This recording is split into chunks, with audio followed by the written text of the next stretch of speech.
On sait que Donald Trump a proposé un plan de paix pour le conflit entre l'Ukraine et la Russie il y a plus d'une semaine, mais où en sont les pourparlers entre les deux parties? On fait le point. Jeudi 20 novembre, les États-Unis ont présenté leur projet de sortie de crise à Volodymyr Zelensky.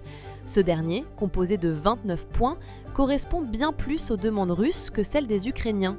Parmi les conditions, l'Ukraine ne devra jamais rejoindre l'OTAN et céder les régions de Donetsk et Louhansk à Moscou, y compris les parties encore aux mains des Ukrainiens.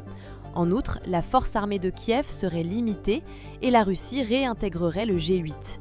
Volodymyr Zelensky a réagi avec modération à cet accord, affirmant qu'il souhaite une paix digne, respectueuse de l'indépendance, de la souveraineté et de la dignité du peuple ukrainien.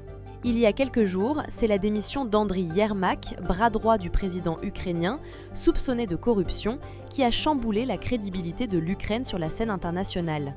Cependant, les discussions continuent, Poutine tentant d'obtenir le maximum de Donald Trump, tandis que les Américains, par l'intermédiaire de Marco Rubio et Steve Witkoff, ont participé à une réunion avec la délégation ukrainienne dimanche dernier. Ces discussions ont été qualifiées de productives par Marco Rubio, tout en ajoutant qu'il reste encore du travail. Les grands absents de ces négociations, ce sont les Européens qui, bien que la guerre se déroule sur leur continent, n'ont que peu de poids dans les négociations. Ce n'est pourtant pas faute d'essayer, l'UE est soutenant massivement les Ukrainiens dans l'effort de guerre et condamnant sans cesse les actions de la Russie.